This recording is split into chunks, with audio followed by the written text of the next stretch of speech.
3 billion people eat rice every single day. Think about that number. More than 1/3 of the planet relies on rice as a dietary foundation. It is comfort food. It is survival food. It is cultural identity. It is breakfast in Asia, lunch in Latin America, dinner in the American South. It is in your pantry right now, probably multiple bags. Long grain, jasmine. Basmati, brown, white, maybe instant. You rinse it, you boil it, you serve it to your children. And you never question it. Because rice feels safe. It's not ultra-processed. It doesn't come in neon packaging. It doesn't feel like junk food. It's simple. A grain. Grown in water. Harvested. Bagged. Sold. But here's the uncomfortable question. What if the risk isn't visible? What if it's not about recalls for bugs or stones, but about something you can't see, smell, or taste? In recent years, independent testing, FDA monitoring reports, and peer-reviewed environmental studies have repeatedly examined rice grown in different regions of the United States and across the world. What researchers consistently find is this: rice absorbs contaminants more efficiently than almost any other grain. Why? Because rice is grown in flooded fields. Those fields pull minerals and contaminants from soil and water. If soil contains legacy pesticides, if groundwater contains arsenic, if industrial runoff affects agricultural regions, rice doesn't filter it out. It absorbs it. The most discussed contaminant is inorganic arsenic. Now pause. This is important. Arsenic is naturally occurring. It exists in soil and groundwater in many parts of the world. It is not added intentionally, but long-term exposure to elevated inorganic arsenic has been linked in scientific literature to increased risks of cardiovascular disease, certain cancers, and kidney stress. In 2020, the FDA established an action level of 100 parts per billion for inorganic arsenic in infant rice cereal because babies are especially vulnerable. But here's what most people don't realize. There is currently no federal limit for inorganic arsenic in rice consumed by adults. That means rice sold in grocery stores can legally contain varying levels of arsenic, as long as it does not exceed certain general contamination thresholds. California rice often tests lower. Southern U.S. rice often tests higher. Imported rice varies by region and soil composition. But unless brands publish batch-level testing data, and most do not, consumers have no idea what they're buying, and arsenic isn't the only concern. Cadmium, lead, pesticide residues, storage contamination, import detentions, plastic packaging exposure in ready-to-eat rice pouches. These issues appear periodically in FDA databases and environmental health studies. Not every brand, not every batch, but enough to raise questions. Now let's be clear. This is not about panic, this is about patterns. When independent testing consistently shows regional differences in contamination levels, when recalls happen quietly without national headlines, when some brands publish transparency reports while others publish nothing, it becomes a consumer awareness issue because rice isn't a once-a-month indulgence. For many families, it's eaten 3 to 5 times per week, and chronic exposure is different from occasional exposure. That is what changes the conversation. Today, we are not here to label products as toxic. We are here to examine which rice categories have historically tested higher in inorganic arsenic, which brands have faced recalls or import alerts, which processing methods may concentrate contaminants, and which companies publish transparent testing data. We are going to walk through 10 widely available rice brands and categories that have raised documented concerns, whether through sourcing regions, recalls, or contamination studies. Then we'll cover safer alternatives, brands and varieties that consistently test lower, publish transparency data, or source from lower-risk regions. Because clean rice does exist, but not all rice is equal. And the differences are buried in agricultural science, not marketing slogans. Before we move forward, ask yourself this. Do you know where your rice was grown? Do you know what region your bag came from? Do you know whether that region historically tested higher or lower for inorganic arsenic? If the answer is no, you're not alone. Let's change that. Number 7. Success boil and bag rice convenience sells. If you walk into any grocery store, you'll see boil-and-bag rice marketed as the easiest solution imaginable. Drop the pouch into boiling water. Wait 10 minutes. Tear it open. Perfectly portioned rice with zero measuring, zero rinsing, zero guesswork. For busy families, that feels efficient. But here's the question no one asks. What changes when rice is cooked inside plastic? Boil-and-bag rice is pre-measured and sealed inside food-grade plastic pouches designed to withstand high heat. Manufacturers state that the packaging materials are FDA approved and safe for boiling temperatures. And technically, that is correct. However, research published in journals like Environmental Health Perspectives and Science of the Total Environment has examined how plastics behave under heat exposure. Studies show that under certain conditions, boiling or heating plastic can release microplastics and trace plasticizers, including compounds such as phthalates, into food. Now let's be precise. The FDA considers migration levels from approved food packaging to be within safety thresholds. But most long-term cumulative exposure studies are limited. Safety limits are typically based on short-term testing models, not decades of repeated weekly exposure. If you cook boil-and-bag rice once a month, risk is likely minimal. If you cook it 3 times a week for years, cumulative exposure becomes a different conversation. There's a second issue. Most boil-and-bag rice does not disclose its agricultural sourcing region. It is typically sourced from large commodity pools. That means the rice inside the pouch may come from Arkansas, Louisiana, Texas, or other high-production regions. Areas where inorganic arsenic levels have historically tested higher than California-grown rice. Without origin labeling, consumers cannot evaluate regional contamination differences. Now add processing. Boil-and-bag rice is partially pre-processed before packaging. Some varieties are par-treated or pre-cooked. Research has shown that certain pre-cooking and dehydration processes can alter contaminant concentration depending on water quality and processing controls. Does that automatically make it dangerous? No. But it introduces 2 layers of opacity: unknown regional sourcing, plastic heat exposure, and opacity is the real theme here. Convenience products often prioritize speed and shelf stability over transparency. They are designed to remove friction from cooking, but they also remove visibility from sourcing and packaging safety details. There is another psychological factor at play. When something is packaged in individual pouches and labeled foolproof, consumers assume it has been engineered carefully. The packaging feels controlled, standardized, safe. But packaging does not reduce arsenic content. It does not reveal sourcing region. And it does not publish contaminant testing data. If you have 10 minutes to boil a plastic pouch, you likely have 15 to cook loose rice in a pot without plastic contact. Boil-and-bag rice isn't automatically hazardous, but it combines 2 risk variables: commodity sourcing from unknown regions, heated plastic exposure. When safer alternatives exist, such as California-grown loose rice or transparent basmati brands, it becomes reasonable to ask whether convenience is worth the trade-off. And this is only number 7. Now we move to a category that looks premium, costs more, and markets itself as specialty, but carries a different contamination variable entirely. Number 6. Specialty imported rice premium packaging changes perception. When you see black rice labeled forbidden, red rice described as heirloom, or imported varieties marketed as exotic and nutrient-dense, your brain automatically assigns higher value. The packaging is elegant. The price is higher. The language emphasizes heritage, sustainability, and small-scale farming. The assumption becomes simple.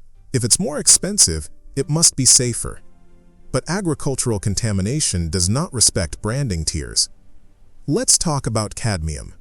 While arsenic is the most discussed contaminant in U.S.-grown rice, cadmium becomes more relevant in certain international growing regions. Cadmium is a heavy metal found naturally in soil, but can be elevated in areas affected by industrial runoff, mining activity, or long-term fertilizer use. A 2021 study published in Science of the Total Environment analyzed rice grown near industrial zones in parts of Asia and found significantly higher cadmium concentrations compared to rice grown in purely agricultural regions. Another analysis in environmental pollution noted that pigmented rice varieties, including black and red rice, can sometimes accumulate higher levels of certain metals due to differences in bran retention and mineral uptake.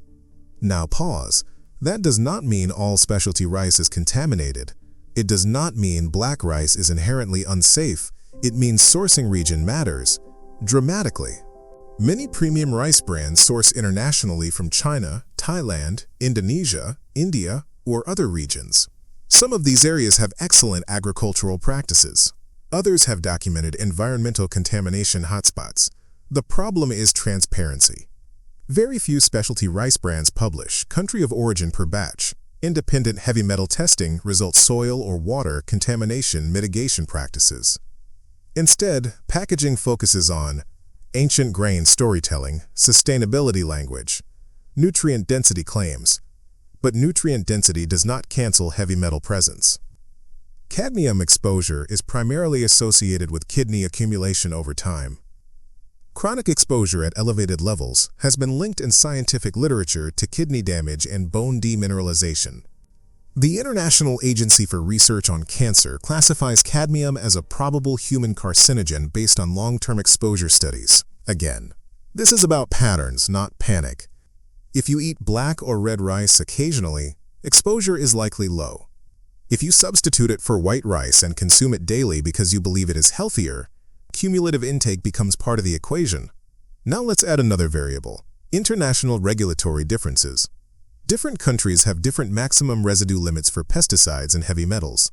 While many exporting countries comply with U.S. import standards, FDA import alerts periodically flag shipments for exceeding allowable pesticide residue levels or sanitation violations. Import alerts do not always make headlines. They are public record, searchable in FDA databases, but they rarely trend on social media.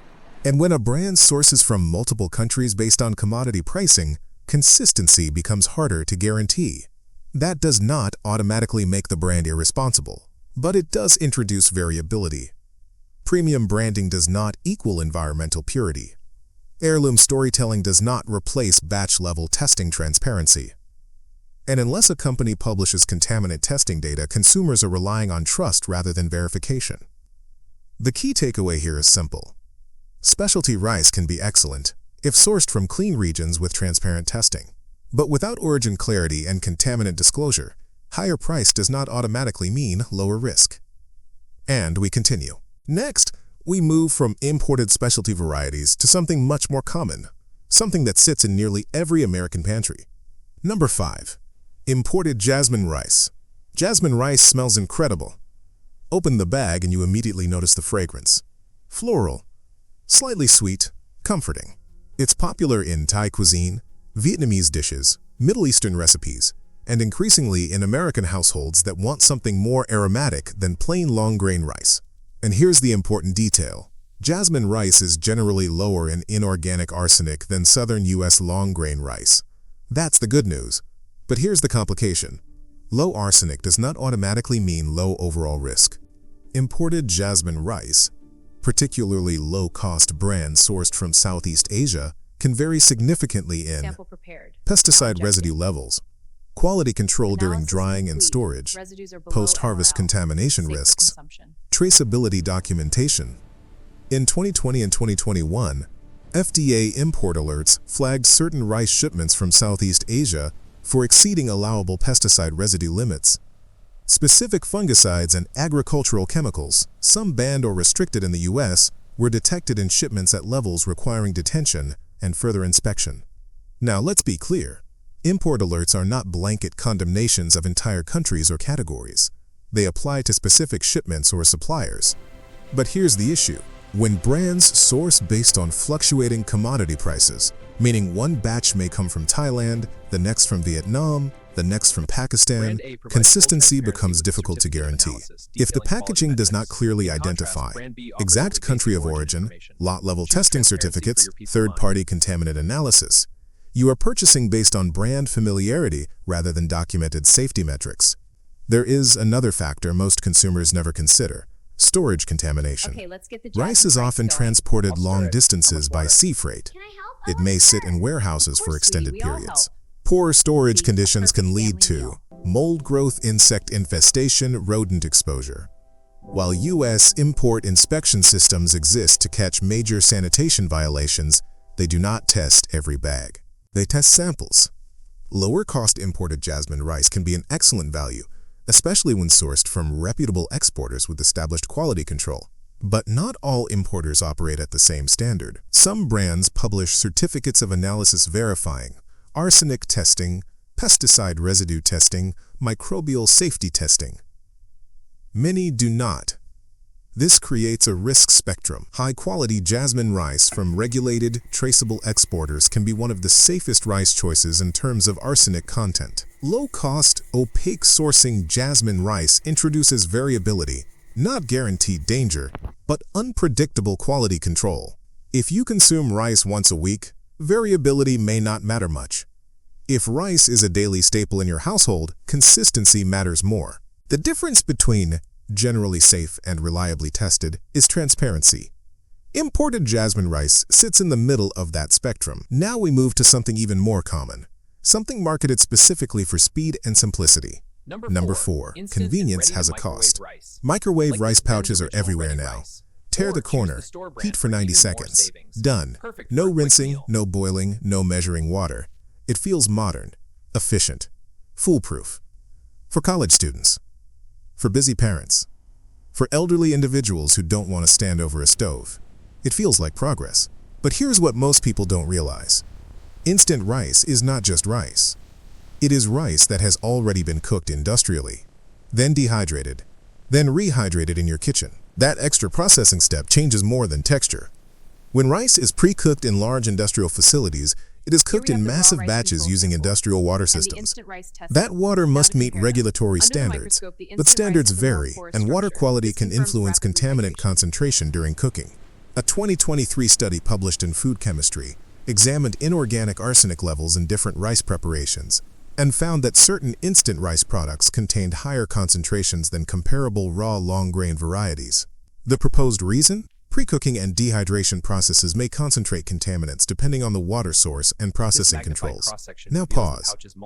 This does not mean all instant rice is unsafe. It means processing introduces another variable.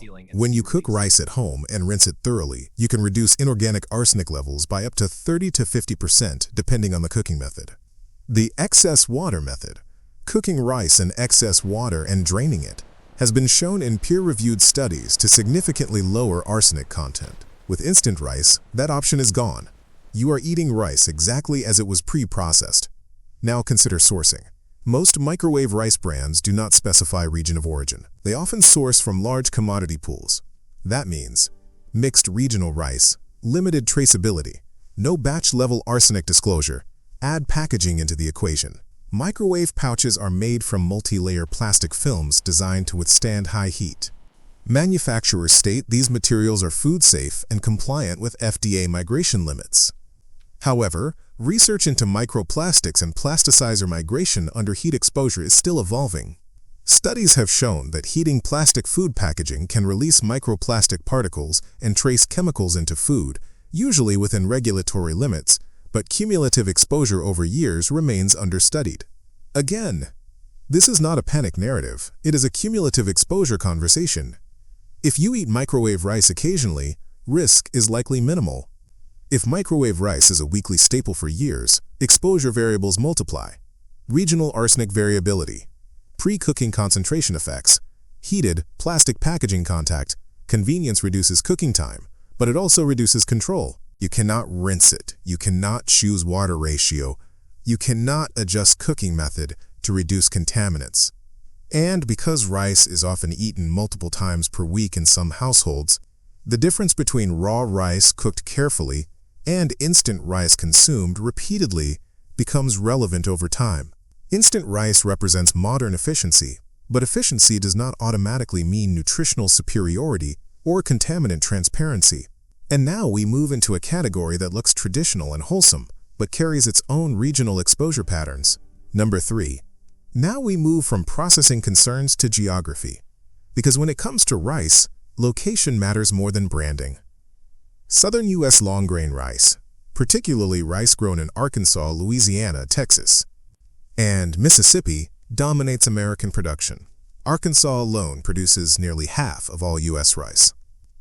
These states have ideal climate conditions for rice cultivation: flat land, abundant water, long growing seasons. But they also have agricultural history. From the early 1900s through the 1980s, much of the land used today for rice was previously used for cotton farming. And cotton farming relied heavily on arsenic-based pesticides, particularly compounds like lead arsenate. Here's the key scientific point. Arsenic does not disappear easily.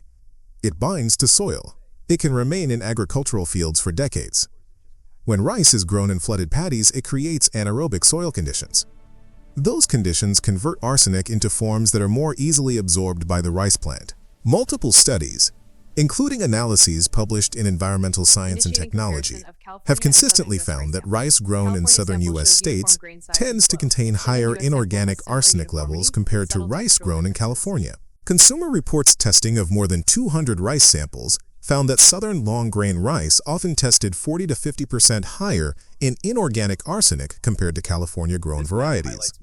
Now let's clarify something critical. Higher does not automatically mean illegal.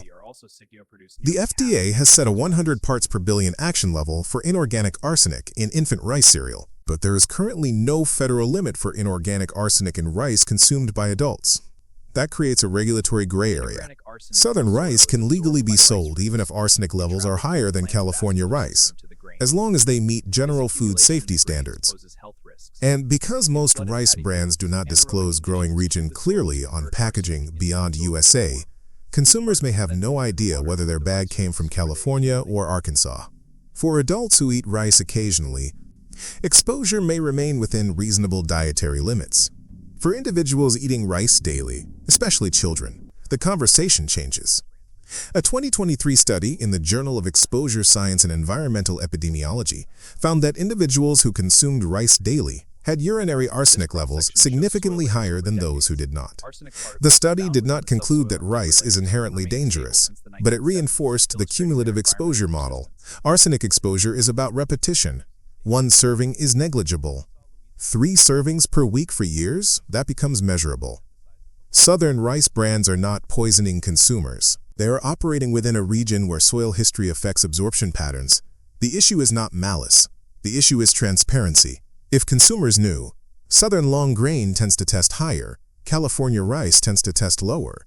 Basmati varieties often test lower overall. They could make informed decisions. But without origin labeling and batch-level testing data, that decision becomes guesswork. Now we move to a category that introduces an additional processing factor, one that sounds healthy but changes arsenic distribution inside the grain.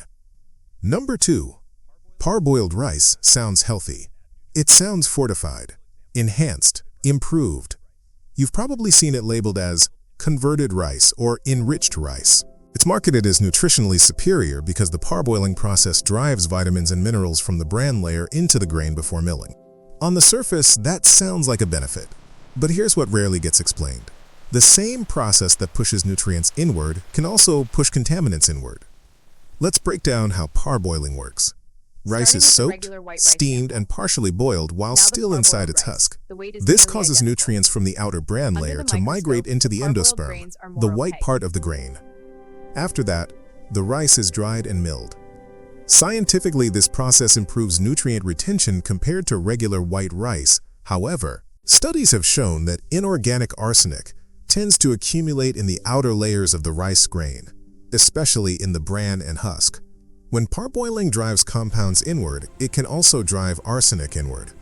Research published in Food Chemistry and Environmental Pollution has indicated that parboiled rice can sometimes contain higher concentrations of inorganic arsenic in the polished grain compared to standard white rice from the same region.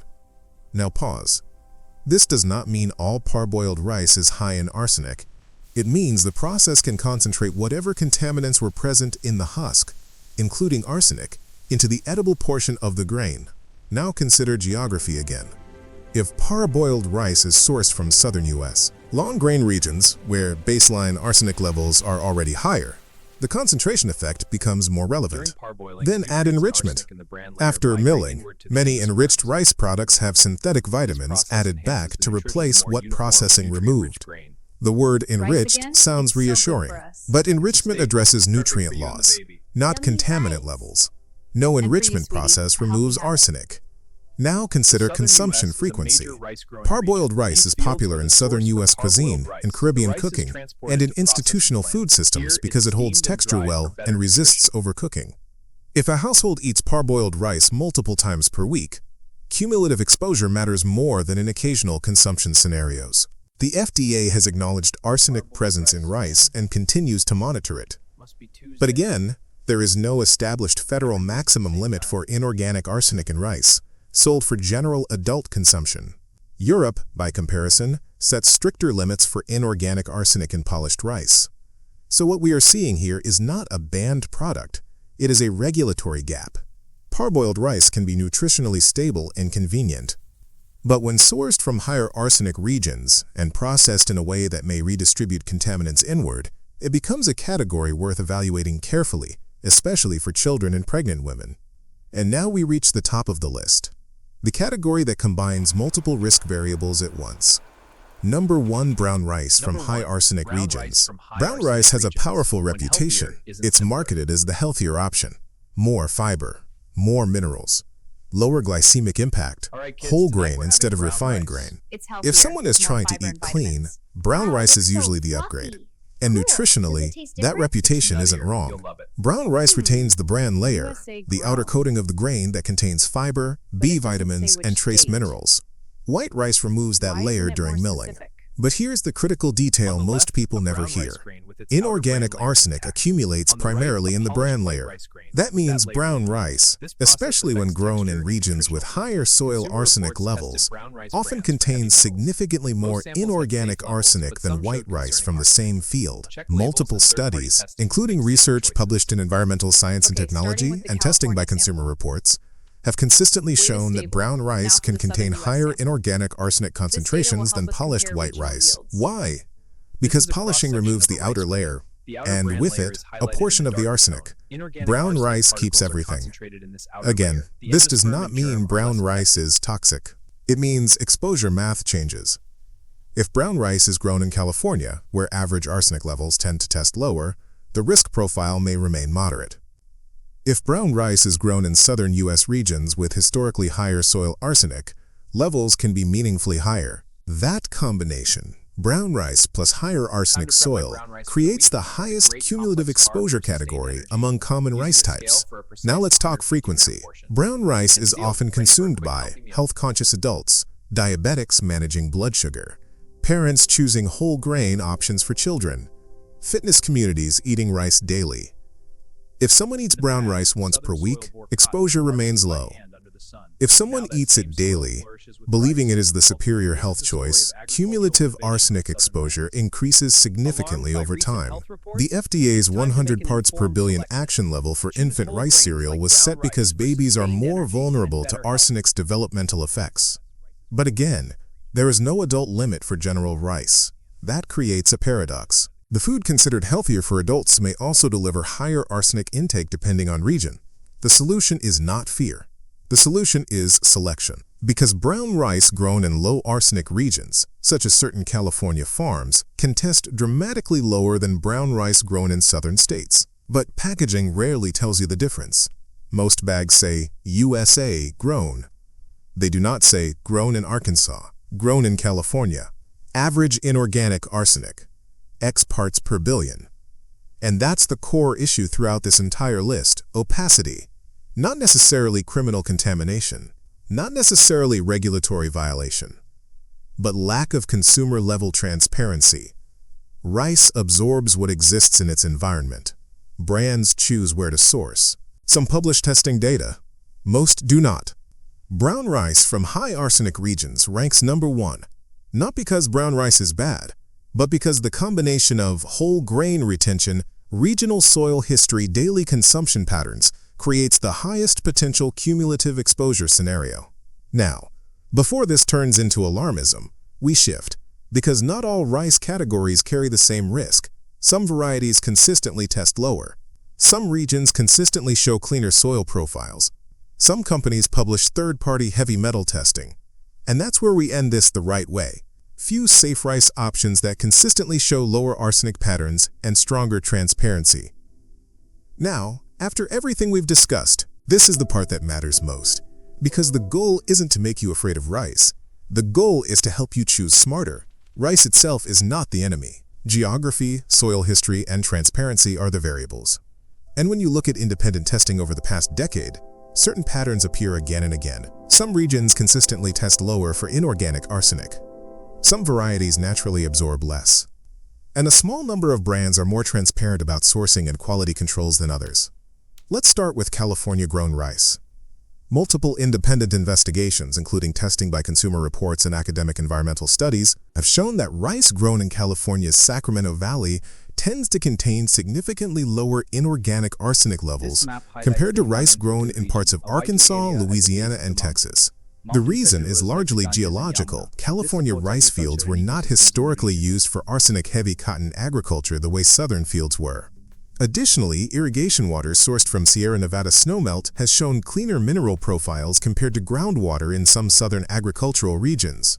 Brands such as Lundberg Family Farms, which clearly label their rice as California-grown, have frequently ranked in lower arsenic categories during independent testing. Lundberg also publishes information about their farming practices and organic certification standards, adding another layer of transparency. While no company can claim zero arsenic, because arsenic occurs naturally in soil, lower regional averages matter, especially for households that eat rice multiple times per week. Next, basmati rice. Basmati, grown in the Himalayan foothills of India and Pakistan, has consistently tested lower in inorganic arsenic compared to most U.S. long-grain varieties. Soil chemistry and irrigation sources in those regions naturally limit arsenic uptake.